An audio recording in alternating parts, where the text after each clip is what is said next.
Bismillah, karena kita masuk ke dalam pertemuan pertama, dan di pertemuan pertama ini kita akan membahas mukaddimah pertama saja.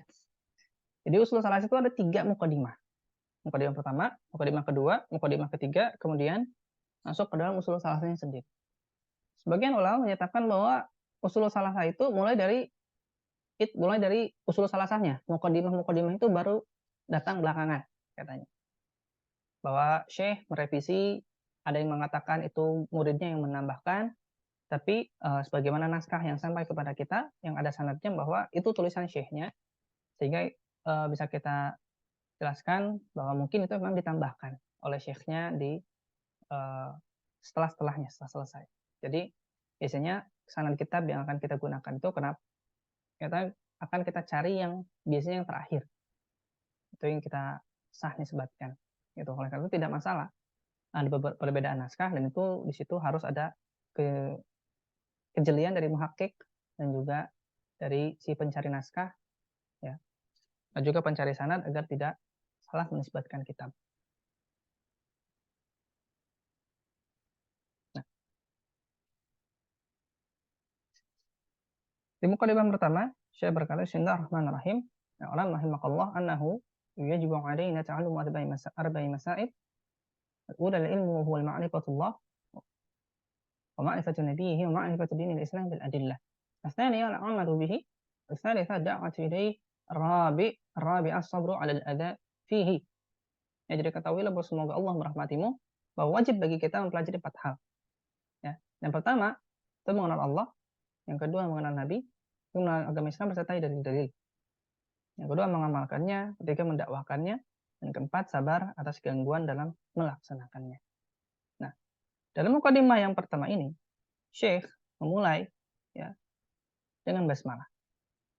Dan sunnah ya memulai karya tulis dengan basmalah. Ini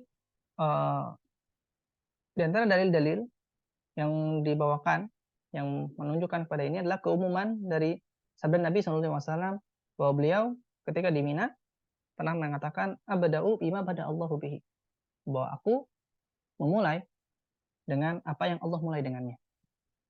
Itu riwayat Muslim.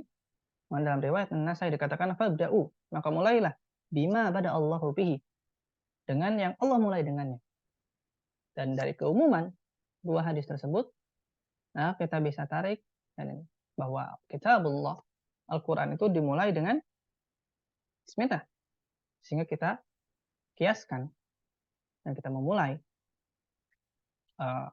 hal-hal yang penting bagi kita dengan Bismillahirrahmanirrahim. Dan ini pun ditunjukkan oleh sunnah fi'liyah, yaitu oleh sunnah fi'liyah, bahwa Rasulullah SAW ketika menulis surat-suratnya memulai dengan Bismillahirrahmanirrahim, sebagaimana naskah yang beliau tulis kepada Heraklius. Beliau mengatakan Bismillahirrahmanirrahim min Muhammadin Abdillahi wa Rasulihi ila Herakl azimir Rum. Dengan nama Allah yang Maha Pengasih lagi Maha Penyayang, dari Muhammad hamba Allah dan Rasulnya kepada Heraklius, pembesar Romawi. Nah, ini juga didukung oleh hadis lain yang didhaifkan oleh sebagian ulama dan dihasankan. Ya, jadi ini di sini ada khilaf bahwa hadis yang masyhur, kullu amrin dibalin la yubda'u fihi bismillahirrahmanirrahim aqta. Huwa aqta fi riwayatin la yabda'u bil hamd aqta. Nah, namun hadis ini menguatkan ya bahwa kita harus memulai dengan nama Allah untuk hal-hal yang penting.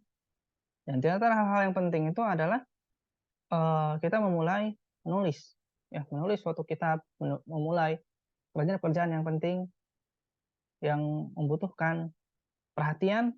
Kita mulai dengan bismillah. Al-Hafidz Ibnu Hajar rahimahullah berkata dalam Fathul Bari, dan telah menjadi kebiasaan bagi para ulama untuk membuka karya tulis mereka dengan lafaz basmalah. Dengan lafaz basmalah.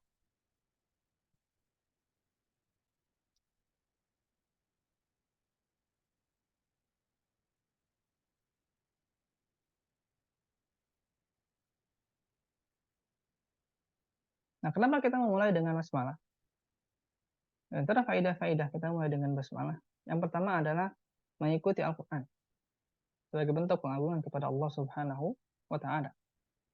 Yang kedua, mengikuti Nabi Muhammad SAW dan bagi guna mencontoh sunnah beliau.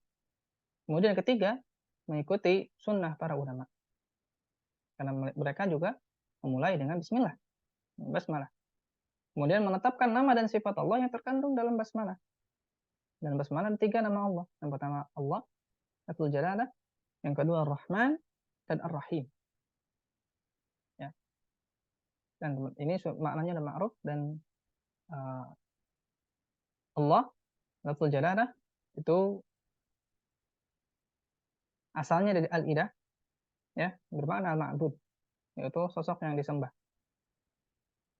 Kemudian Rahman makanya adalah pemilik rahmat yang mencakup segala hal dan luas kepada makhluknya, baik untuk muslim maupun untuk kafir. Ya. Adapun Ar-Rahim, dia pemilik rahmat yang khusus. Dzur-Rahmah al-Wasi'ah. Kalau Ar-Rahman Dzur-Rahmah al-Wasi'ah, yang luas. Adapun Ar-Rahim Dzur-Rahmah al-Wasi'ah, yang dia khusus rahmatnya kepada kaum mukminin saja. Ya. Sebagian Allah berfirman, wa kana bil mu'minina rahima. Wa kana bil mu'minina rahima. Allah itu hanya berkasih sayang kepada mukminin saja. Adapun Ar-Rahman, maka Allah memberikan rahmat baik kepada mukminin maupun kepada kafirin. Kemudian yang kelima, mengakui nikmat Allah serta kebaikannya, dan kita tidak mungkin bisa memulai sesuatu kecuali dengan rahmat Allah Subhanahu wa taala. Ya. Keenam, menunjukkan penghambaan dan kelemahan di depan Allah karena kita itu butuh, ya, pada Allah Subhanahu wa taala. Kemudian menghadirkan Allah, ya, di setiap amalan dilaksanakan. Kemudian kedelapan, meminta berkah dari Allah atas suatu amalan yang dikerjakan. Kemudian di antara faidah memulai dengan bismillah adalah menunjukkan penyelisihan kita kepada kaum non-muslim bahwa kita itu muslim. Memulai dengan bismillah, nama Allah disebut. Kita bukan hambanya Yesus misalkan. Kita bukan hambanya sapi, tapi kita ada hamba Allah Subhanahu wa taala.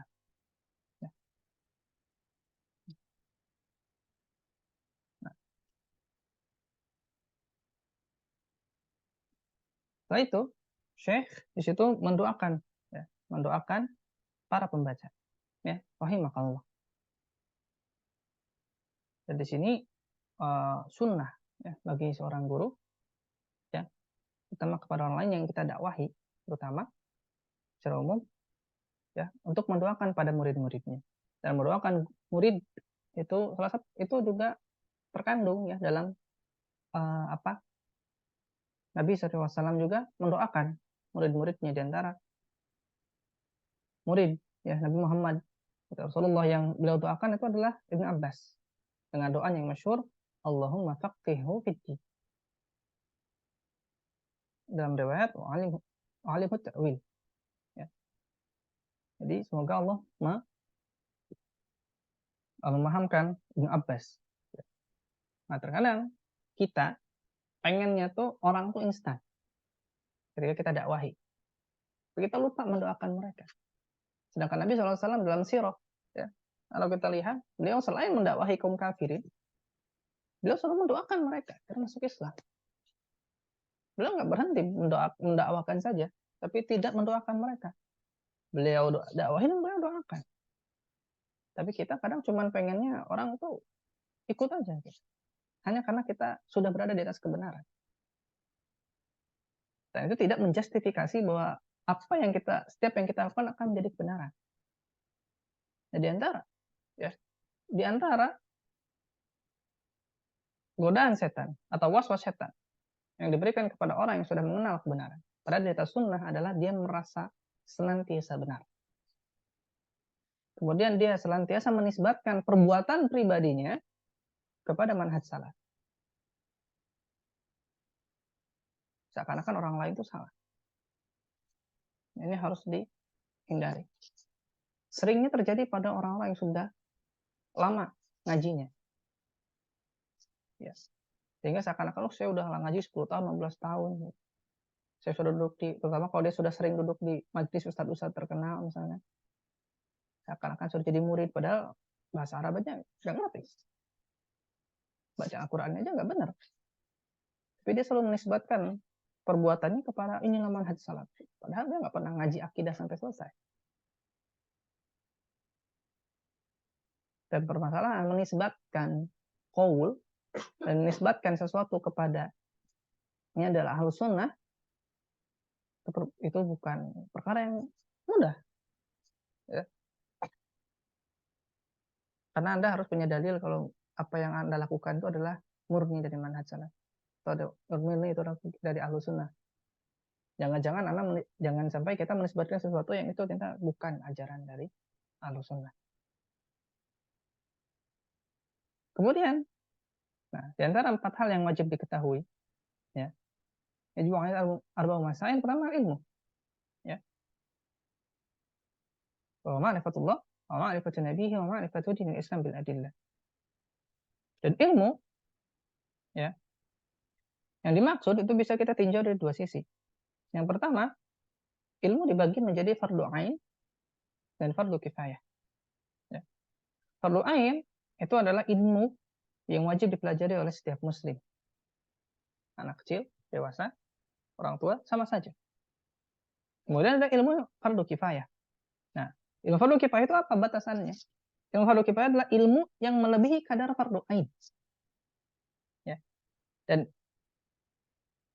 kemudian ilmu ini adalah ilmu yang wajib dipelajari sebagian, ya, kaum muslimin untuk menjaga maslahat agama dan maslahat kehidupan secara umum. Ya. Jadi ilmu fardu ain itu, fardu kifayah itu seperti misalkan ilmu-ilmu yang mendetail dari agama, ilmu hadis, ilmu usul fikih, ilmu fikih yang lebih dalam. Kemudian, di antara pendapat sebagian ulama adalah ilmu dunia yang itu menjadi wasilah kemaslahatan kaum muslimin. Maka ini juga fardu kifayah. Contoh, dokter. Dokter itu banyak orang sakit kan. Ya, sehingga kalau tidak ada dokter, tidak ada tabib, itu manusia akan celaka, dalam kebahaya. Sehingga sebagian ulama kan ilmu-ilmu dunia, apapun ilmu itu yang mendukung pada kemaslahatan kaum muslimin, maka itu juga mempelajarinya fardu kifayah. Ya.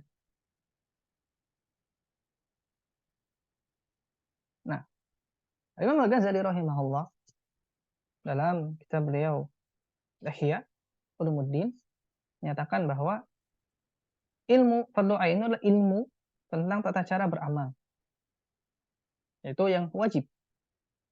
Ya. Nah, jadi ilmu tentang beramal yang wajib. Sederhana. Ilmu tentang beramal yang wajib.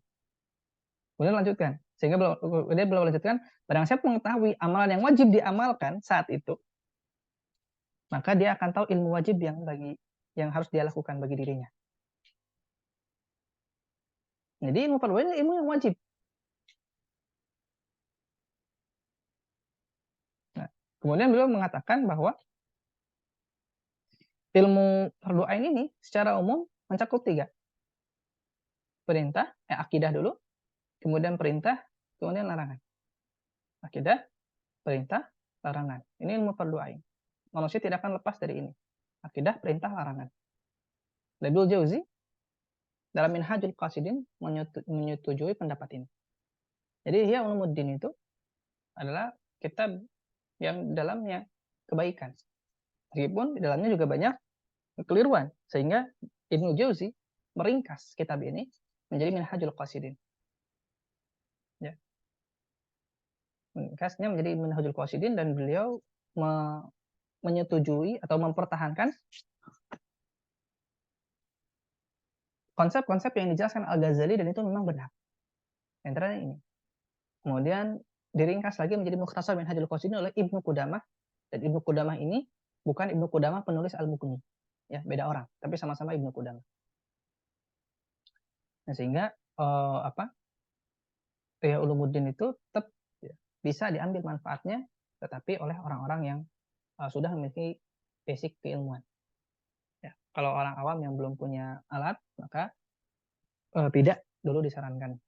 Baca saja ringkasannya, Minhajul Qasidin. Kalau tidak bisa, baca ringkasannya lagi, yaitu Mukhtasar Minhajul Qasidin. Jadi itu adalah ringkasan dari ringkasannya Ihya Ulumuddin, Imam Al-Ghazali. Nah, kalau kita meninjau, yang dimaksud dari Al-Ghazali, maka ilmu yang harus minimal dipelajari, dimiliki seorang muslim itu adalah akidah. Di sini berarti sudah kita pahami, tauhid, ya.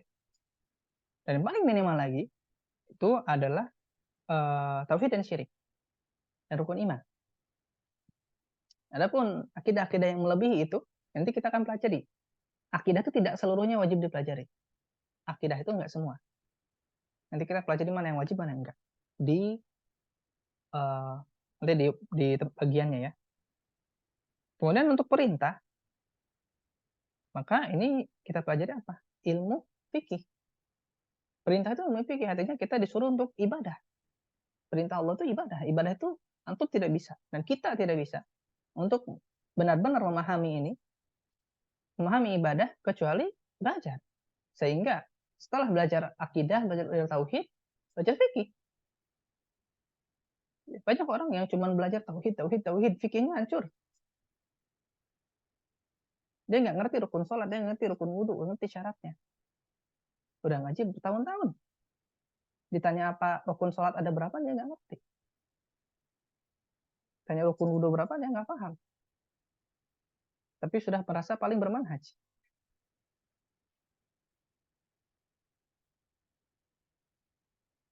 Padahal rukun Islam itu pertama syahadat, kemudian lanjutannya apa? Sholat, zakat, puasa, haji.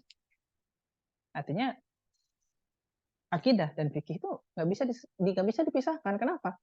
Karena realisasi dari akidah itu adalah fikih itu sendiri. Amal. Jadi kalau kita tidak bisa belajar, dan kita tidak mau belajar fikih, maka kita tidak akan pernah bisa merealisasikan tauhid dengan benar. Kemudian larangan, maka tentu kita diberikan larangan oleh Allah. Jangan berbuat maksiat. Tentu di sini seperti zina, riba, ya, membunuh, dan lain-lain. Di mana dipelajari larangan-larangan ini? Jadi fikih juga. Antum tahu larangan-larangan itu kalau antum belajar fikih. Belajar jual beli ada larangannya. Belajar kitabul hudud misalkan. Had itu bagaimana kita mempelajari larangan-larangan yang tidak boleh dilakukan. Dan itu kitabul had itu setelah muamalah. Jadi kalau belajar fikih cuma toharoh aja zakat nggak pernah nyampe, nggak akan pernah nyampe juga ke larangan-larangan itu. Kalau muamalah juga nggak pernah belajar, ya nggak tahu bedanya riba dan mana yang non riba. Kadang kita meyakini suatu riba padahal bukan. Dan kita meyakini suatu bukan riba padahal riba. Sehingga setelah itu penting ya bagi seorang muslim belajar ilmu fikih setelah belajar akidah. Ya.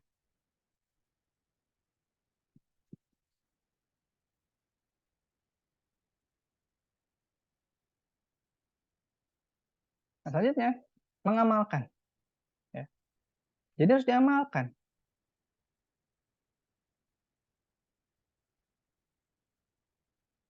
Sebentar, kita masuk ke tentang dalil-dalilnya dulu. Apa yang dimaksud mengetahui dengan dalil? Ya. Mengetahui dengan dalil itu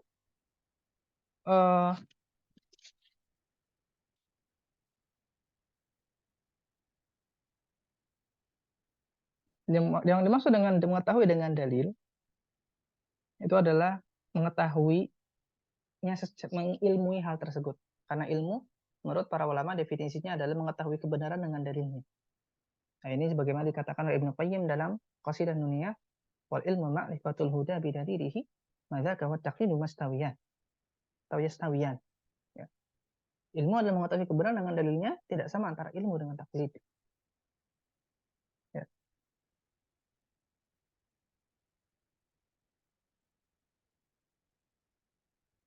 Dan mengetahui dengan dalil, ya, mengetahui dengan dalil ini,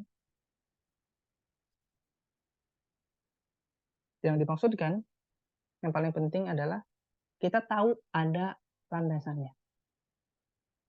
Dan mengetahui sesuatu ada dalilnya. Itu berbeda antara satu ulama kedua penuntut ilmu, ketiga orang awam. Mengetahui dalil bagi mereka itu berbeda. Bagi ulama, maka mereka harus mencari dalil dirinya sendiri. Mereka mencari dalil. Terutama kalau sudah mencapai level ijtihad. Maka dia harus mengetahui dalil dirinya sendiri. Karena mujtahid ya, tidak boleh taklid. Mujtahid tidak boleh taklid.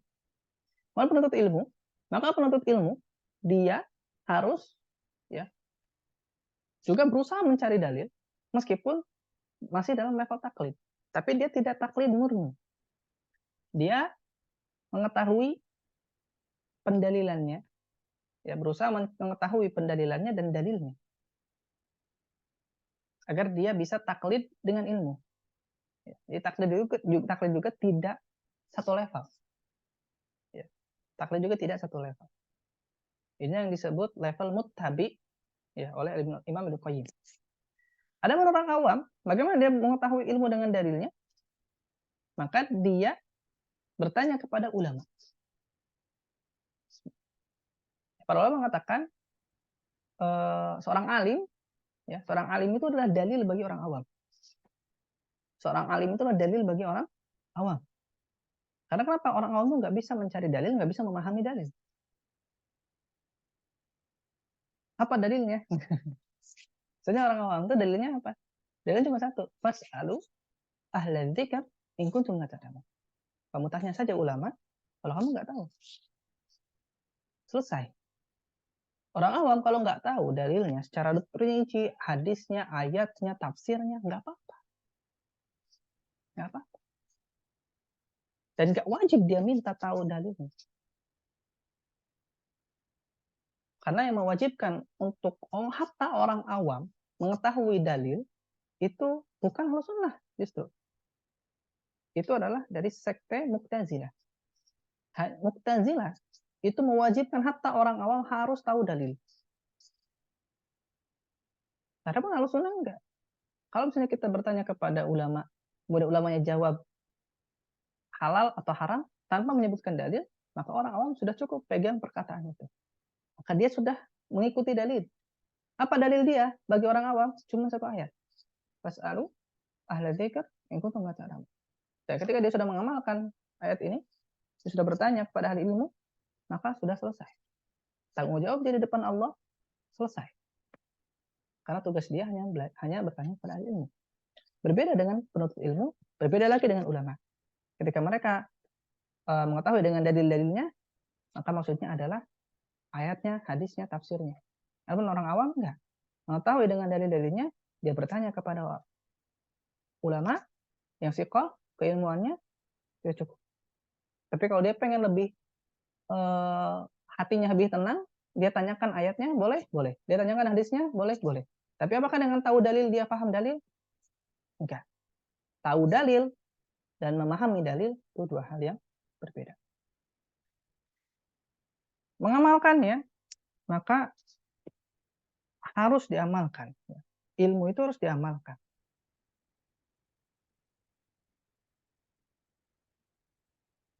Kalau ilmu tidak diamalkan, maka seseorang tidak akan bisa merealisasikan. Kalau bahasa Arabnya tahqiq ya, mentahqiq atau merealisasikan ilmu yang dia miliki. Seperti yang sudah kita singgung, bagaimana kita merealisasikan tauhid? Salah satunya dengan belajar fikih, karena kita tidak bisa beramal kalau kita tidak mengetahui aturannya, metodenya dengan benar. Ya. Dan amal di sini mencakup pada ilmu fardu ain yang dia miliki, dan kalau dia punya ilmu fardu kifayah juga harus dia amalkan. Dan ilmu fardu ain yang dia lakukan, apakah harus banyak? Enggak. Lakukan kadar minimal pun sudah cukup. Apa yang dimaksud dengan kadar minimal? Kadar minimal itu bagaimana disebutkan dalam hadis Nabi SAW, man laqiyallahu la yusyriku bihi syai'an dakhala jannah wa man laqiyahu yusyriku bihi dakhala an-nar. Nah, siapa yang bertemu Allah dengan tidak berbuat kesyirikan, maka masuk surga.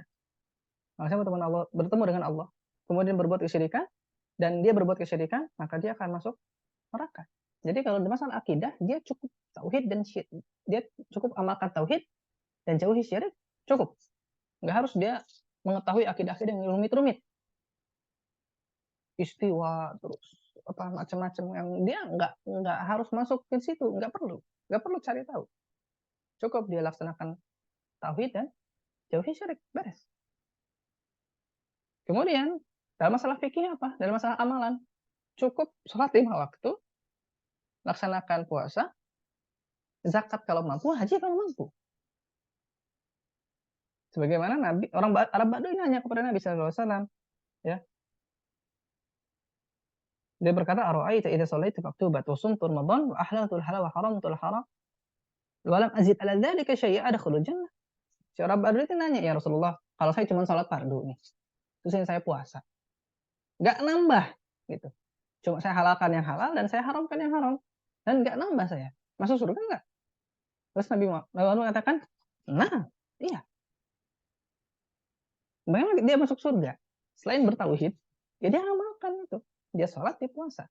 Zakat wajib nggak? Wajib kalau dia mampu. Haji wajib nggak? Wajib kalau mampu.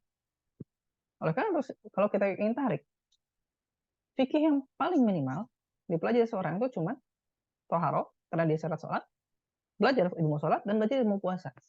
Selesai. Zakat nggak wajib dipelajari kalau dia nggak zakat.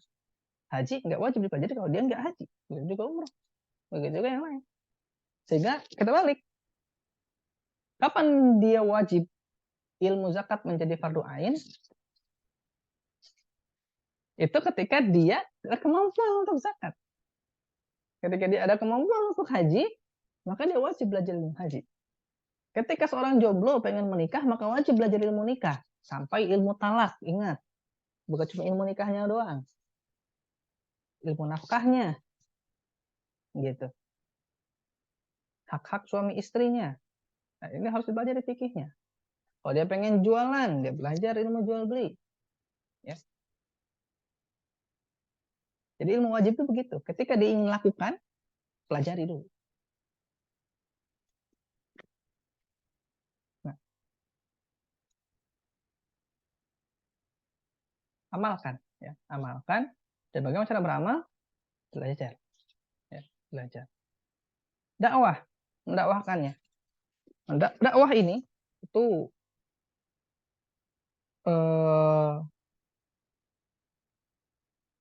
rumit. Serumit di sini terkadang ada yang keliru. Nah, mendakwahkan di sini kita harus bagi ya dakwah itu dalam tiga konsep ini. Lama sebenarnya saya pengen sempat banyak baca juga mengenai diferensi, tapi ini saya sampai pada sebenarnya dakwah itu kita bagi dalam 3 kategori saja. Yang pertama dakwahnya secara umum, baik itu orang awam, baik itu mau ustadz atau siapapun itu, maka ada yang namanya dakwah secara umum. Dan dakwah secara umum ini apapun itu, dengan cara share atau dengan cara mengajak ke masjid atau dengan cara dia berdakwah dengan harta, maka dia berdakwah secara umum, dakwah bil lisan, dakwah bil fi'il. Dia dakwah dengan lisan, dia dakwah dengan perbuatan. Mengajak orang ke masjid, sekedar share video, jarkom, dan lain-lain, ini dakwah. Dia hanya menyampaikan saja. Ngajak. Ya, dia bangun masjid. Maka ini dia sudah berdakwah. Jadi jangan mengerucutkan konsep dakwah itu dengan mengajak. Karena ini ada level selanjutnya. Kategori selanjutnya, kategori kedua.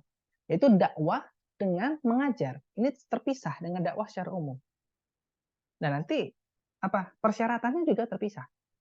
Persyaratannya terpisah. Dakwah dengan mengajar, persyaratannya itu dia harus nambah. Dia harus bisa paham dengan ilmu itu dan dia harus punya sifat-sifat menjadi seorang guru. Ya. Kalau dakwah level pertama, dia ngajak orang, dia bikin kegiatan dakwah, dia ngundang ustadz, dia bikin masjid, maka semua orang bisa. Dan di sini syaratnya cuma satu, ilmu saja. Dia paham bahwa apa yang dia lakukan adalah termasuk dakwah. Cukup itu saja yang dia ilmui. Cukup ilmu itu saja, maka dia sudah masuk ke dalam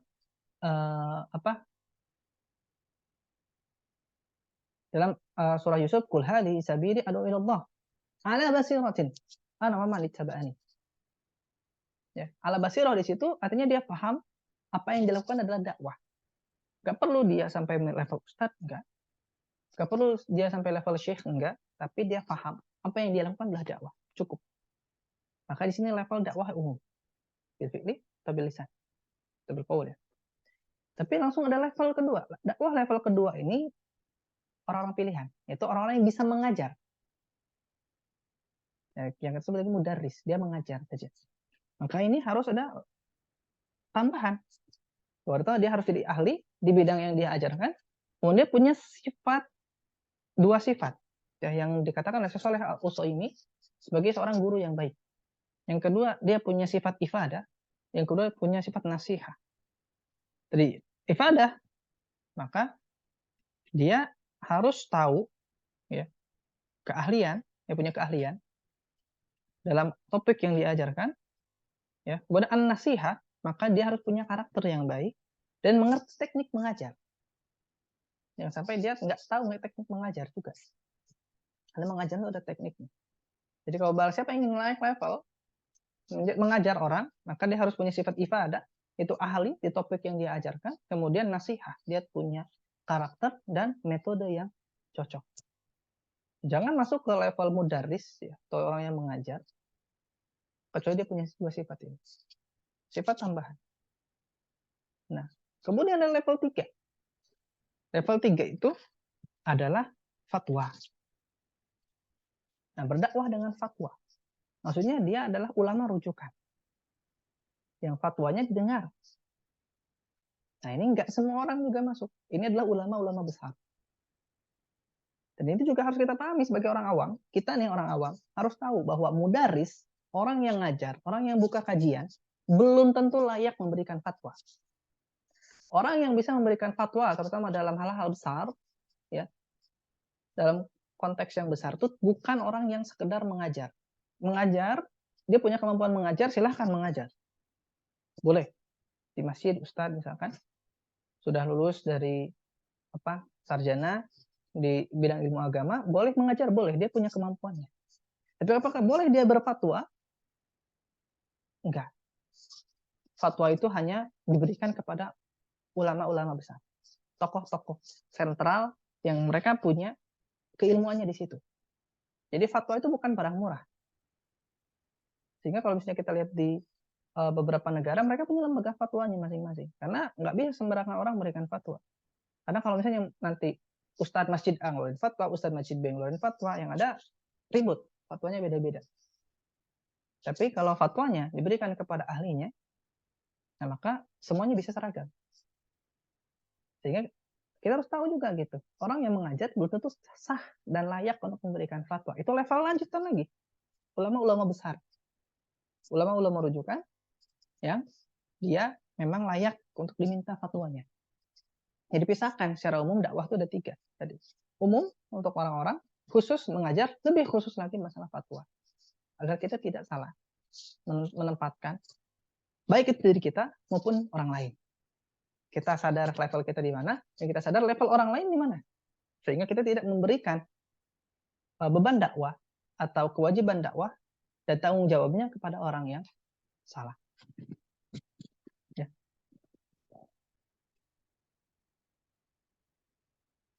Yang kelima, sabar. Ya. Sabar, dan ini jelas ya. Karena sabar dalam menjalankan semua ini itu berat. Ya. Dan sabar di sini itu mencakup semuanya. Sabar belajarnya, sabar mengamalkannya, dan sabar mendakwahkannya. Ya. Sehingga dia sabar menuntut ilmunya yang lama, kemudian sabar dia mengamalkannya capek, sabar dalam mendakwahkannya dia diganggu. Ya. Dia diganggu. Gak mungkin gak diganggu. Tetapi tentu jangan sampai dia nambahkan bikin gangguan sendiri gitu. Karena berdakwah itu juga butuh hikmah. Jangan dia seakan-akan, saya ditentang oleh orang-orang, berarti saya sudah berada di atas kebenaran. Enggak gitu juga. Dakwah butuh hikmah. Jadi jangan karena kita yang keras, hati kita yang kasar, kita berdakwah seenaknya, jadi terus ketika kita ditentang oleh orang, kita seakan-akan berada di atas kebenaran lagi. Gitu. saya ditentang seperti Rasulullah gitu dakwahnya. Padahal dianya aja yang salah metodenya. Gitu. Karena Ibnu Qayyim membagi ya, jihad ya, terutama jihad untuk diri sendiri, bersabar di sini itu 4 hal. Jadi 4 tingkatan. Yang pertama, jihad memerangi dirinya sendiri untuk belajar. Ya. Ya, petunjuk ilahi dan agama. Kemudian jihad memerangi dirinya sendiri untuk mengamalkan setelah belajar tadi. Kemudian jihad ya, melawan dirinya sendiri untuk berdakwah dan menyebarkan ilmu tersebut. Ya, kemudian tentu jihad memerangi dirinya sendiri agar tabah ya, dalam kesulitan dakwah dan sabar memanggulnya karena Allah Subhanahu wa taala. Nah, dalil untuk 4 hal ini adalah surah Al-Asr, sebagaimana belum tahu. Wa dalilu qauluhu ta'ala wal asri innal insana lafi khusrin illa alladziina amanu wa 'amilus shalihat wa tawassaw bil haqq wa tawassaw bis sabr. Jadi dari firman Allah dari masa sampai selesai. Jadi kalau kita lihat, maka dalil dari 4 hal yang tadi, yang pertama orang-orang beriman illa alladziina amanu. Ya. Orang-orang yang beriman itu artinya dia punya ilmu. Ya, karena seorang tidak mungkin beriman, seorang tidak mungkin yakin kecuali dia punya ilmu. Ya. Dan tidak mungkin seorang beriman kalau dia tidak punya ilmu syar'i. Inilah dalil seseorang itu harus dimulai dengan iman, dimulai dengan ilmu. Kemudian wa'amilus shalihat, dan mereka adalah orang yang beramal soleh. Ya, mereka adalah orang-orang yang beramal soleh. Karena ilmu saja tidak cukup, harus ada pembuktian berupa amal soleh agar bisa terselamatkan dari kerugian. Harus ada amal soleh. Inilah dalil poin kedua dari Syekh Muhammad bin Abdul Wahhab. Kemudian watawassaw bil haq. Watawassaw bil haq, ini adalah dalil untuk berdakwah. Karena kita dalam berdakwah itu saling ya, silih saling. Dakwah itu kerjasama, dakwah itu partnership. Dakwah itu bukan saling jegal. Ya, dakwah itu adalah bersama-sama. Sehingga kita harus senantiasa berdakwah itu kolaborasi antara diri kita dan orang lain. Ya, jangan bukan jadi ajang gengsi-gengsian, ya, ajang panitia saling keren-kerenan ngundang ustadz. Bukan. Ya, kalau kita sudah berdakwahnya sudah seperti itu, maka niat dakwah kita sudah melenceng. Niat dakwah kita sudah melenceng. Ya, jadi kita saling menasehati. Watawassaw bil haq. Kita itu saling menasehati dalam kebenaran. Nah, ini menunjukkan wajibnya kita berdakwah dan menyampaikan kebenaran kepada sesama manusia. Karena harus tawasaw, saling, silih saling. Ya. Dan terakhir tentu watawassaw bis sabr. Dan kita harus saling menasehati supaya senantiasa dalam kesabaran. Ya, senantiasa dalam kesabaran. Sabar, belajarnya sabar.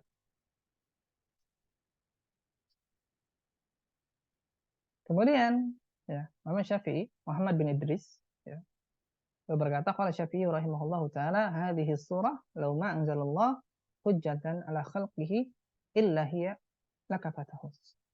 Ya. Oh, ini kayaknya agak beda nih dengan naskah yang dari ya. Selanjutnya apa-apa? Syafi'i yang berkata, sekiranya Allah tidak memberikan hujjah bagi makhluk selain surat ini, niscaya telah mencukupi.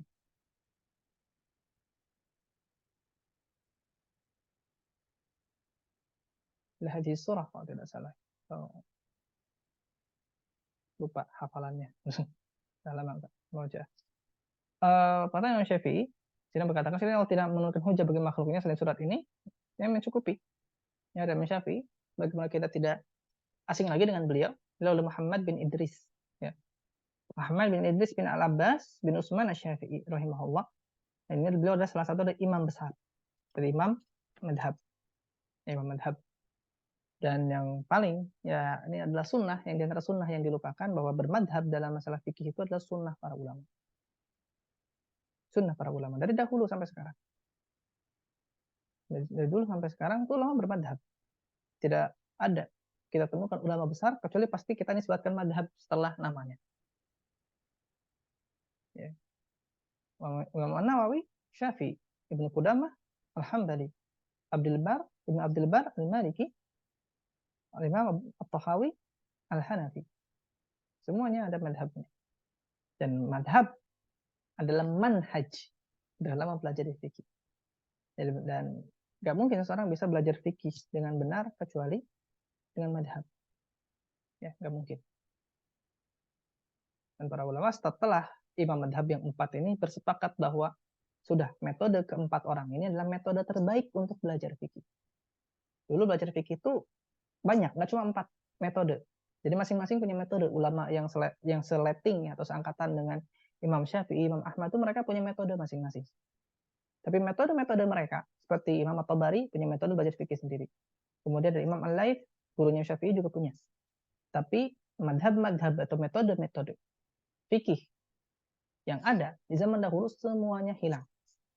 Tidak ada yang melanjutkan, karena para ulama setelah Imam madhab itu menganggap bahwa metode 4 orang ini, metode Syafi'i, Hanafi, Hambali, dan Maliki, ini adalah metode paling bagus dalam mempelajari fikih sehingga mereka lanjutkan. Jadi madhab itu adalah metode belajar fikih, manhaj. Ya. Agar orang itu konsisten, ya, dan orang itu tidak asal-asalan dalam belajar fikih. Sehingga dia berada di atas fondasi yang kokoh. Berada di atas fondasi yang kokoh. Dan dia hanya wasilah memang. Ingat, madhab itu wasilah. Madhab itu wasilah, sehingga tetap nanti kaidahnya kita akan bagi yang sudah masuk ke level ijtihad, maka dia wajib untuk beramal dengan perkataan yang rojih bagi dirinya. Dan rojih itu nisbi, kembali kepada orang tersebut. Dan setiap orang dapat rojih masing-masing. Ini panjang kalau kita jelaskan, tapi intinya seperti itu. Ya, madhab adalah sunnah para ulama dari dulu sampai sekarang. Dan bagi yang sudah mencapai level ijtihad, maka dia harus beramal dengan yang rojih, meski harus meninggalkan madhabnya. Tapi tidak ada ya, dan tidak mungkin lagi orang bisa kembali kepada Al-Quran. Sudah tidak, kecuali para imam madhab. Nah, apa maksud dari kalam Syafi'i di sini? Ya.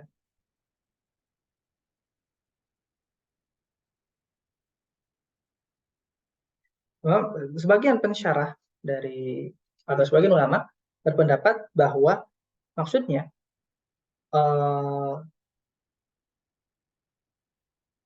kalau hanya surat ini yang diturunkan oleh Allah, ya maka sudah cukup menjadi hujah di hari kiamat ya, kepada manusia. Kenapa? Hujah apa? Hujah bahwa mereka itu harus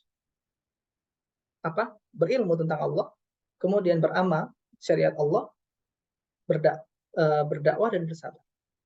Bukan seakan-akan dia adalah cukup untuk menjadi syariat agama, enggak. Tapi cukup sebagai hujah yang nanti Allah akan tanya di hari kiamat. Karena sudah mencakup kepada apa? Kegiatan manusia di dunia. Jadi di dunia mereka harus belajar, beramal, berdakwah, dan bersabar. Dan ini yang harus mereka lakukan selama hidup di dunia. Ya. Dan sebagian ulama mengatakan bahwa ini adalah dalil wajibnya manusia untuk memegang teguh agama secara umum. Karena agama dibangun di atas 4 hal tadi. Agama itu dibangun di atas ilmu, amal, dakwah, dan sabar. Ya. Sehingga tidak boleh dipahami bahwa Imam Syafi'i membatasi ilmu agama atau membatasi syariat hanya pada surah ini saja. Tapi maksudnya surah ini telah cukup sebagai nasihat dan jalan keselamatan agar terhindar dari kerugian yang nyata serta mencakup derajat kemanusiaan yang sempurna. Itulah yang dimaksud atau yang dimaksudkan oleh Imam Syafi'i rahimahullahu taala. Yang terakhir di muka yang pertama adalah perkataan Imam Al-Bukhari. Maka Al-Bukhari rahimahullah babun al-ilmu qabla al-qawli wal amal. Wa dalilu qawluhu ta'ala fa'alam annahu la ilaha illallah wastaghfir li dzambik fabada bil ilmi qabla al-qawli wal amal. Bukhari berkata bab ilmu sebelum berucap dan berbuat. Jadi hal tersebut dari firman Allah, maka ketahuilah fa'alam annahu la ilaha illallah wastaghfir li dzambik. Dan Allah mulai ayat tersebut dengan ilmu sebelum berucap dan amal. Di sini, ya kenapa kita harus berbuat, ya, berilmu sebelum berucap dan ilmu sebelum amal? Karena kita nggak mungkin beramal dengan benar tanpa ilmu. Gitu. Seperti Nasrani semangat beramal, tapi nggak ada ilmunya, sehingga terjerumus kepada kultus Nabi Isa. Ada Yahudi, mereka sombong, mereka berilmu tapi nggak mau beramal. Ya. Mereka berilmu tapi nggak mau beramal. Dan Imam Bukhari ini siapa? Bukhari nama aslinya adalah Muhammad. Yang nama beliau itu Muhammad. Imam Syafi'i juga namanya Muhammad sebenarnya. Yang ngebedain binnya aja. Kalau Imam Bukhari namanya Muhammad bin Ismail bin Ibrahim bin Al-Mughirah Al-Bukhari. Al-Bukhari itu nisbat kepada Bukhara, tempat beliau. Kemudian nama aslinya Muhammad bin Ismail bin Ibrahim bin Al-Mughirah. Nah, dan kenapa penting ilmu sebelum berucap dan berbuat? Al-Hasan Al-Basri berkata, seseorang yang beramal tanpa ilmu itu seperti pengembara tanpa jalan. Seseorang yang beramal tanpa ilmu lebih banyak merusak dibanding memperbaiki. Maka tuntutlah ilmu. Jadi tadi kalau berdakwah tanpa ilmu, yang ada tuh kita akan rusak. Gitu. Kita bukan haknya untuk mengajar, tapi turun mengajar. Kita memang punya kemampuan untuk mengajar, iya, punya kapasitas, tapi kita tidak berhak untuk berfatwa. Maka kalau kita ikutan berfatwa, kacau juga, gitu kan? Ya karena kalau kita harus tahu ilmu di situ seperti itu. Kalau kita harus mengilmui kadar kita. Saya ungkapan Arab mengatakan rahimallahu imra'an arafa qadra nafsahu. Semoga Allah merahmati orang yang tahu kadar dirinya. Kalau dia orang awam ya jangan ikut-ikutan ngajar. Apalagi ikut-ikutan fatwa. Lebih marah lagi. Karena pada bahasa Arab yang mengatakan faqidu syai' la yu'tihi. Orang yang nggak punya sesuatu nggak bisa ngasih. Kalau kita orang awam, ya, atau penuntut ilmu, ya jangan masuk ke dalam level fatwa yang bukan bagian dan bukan bagian kita. Hanya kita menyesatkan orang lain.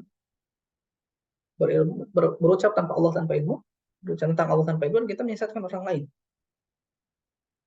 Banyak orang yang bersemangat untuk berdakwah, bersemangat untuk menyebarkan ilmu, tapi dia tidak tahu, sehingga dia merusak.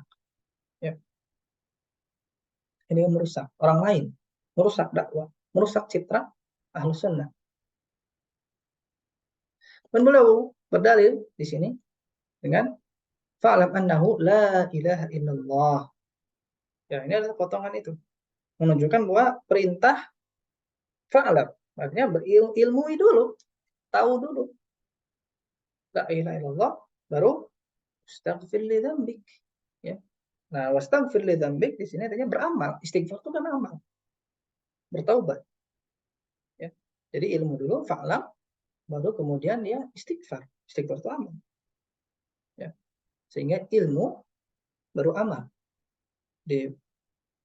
Jadi dalam Al-Quran itu salah satunya lihat Allah itu memulai dengan apa tadi. Tidak mungkin susunan dalam Al-Quran itu tanpa arti. Gak mungkin. Pasti ada artinya. Sehingga fa'lam annahu la ilaha illallah wastaghfir lidzambik menunjukkan bahwa ilmu didahulukan di atas amal. Nah, inilah bagaimana berdalil dengan salah satu teknik atau metode berdalil dengan potongan ayat. Gitu. Nah, lebih lengkap lagi bagaimana kita berdalil dengan ayat itu hanya bisa dipelajari di usul fikih. Ya. Jadi kita tidak bisa berdalil dengan modalnya hanya terjemahan, nggak mungkin. Kita berdalil modalnya hanya bahasa Arab saja, nggak. Kalau kita ingin berdalil dengan benar, harus belajar usul fikih. Dan barang siapa yang sudah belajar usul fikih, dia akan tahu dan dia akan menghormati beratnya para ulama terdahulu menyusun ilmu syar'i. Tidak sederhana membalik telapak tangan. Dan setelah itu dia akan tahu bahwa mengajar itu berat dan berfatwa lebih berat lagi. Karena ada beban. Ya, ada beban di situ yang nggak mungkin diketahui kecuali orang-orang yang sudah paham dan terjun ke bidang tersebut. Barakallahu fikum, di atas keterlambatannya. Dan sekarang akan kita perbolehkan untuk masuk ke sesi tanya jawab ya. Tapi bagi yang ingin live silahkan, karena sudah melebihi waktu 3 menit. Dan bagi yang ingin stay untuk ikut tanya jawab, kami juga persilahkan. Tafadhol kalau yang ditanyakan bisa via chat atau langsung. Silakan.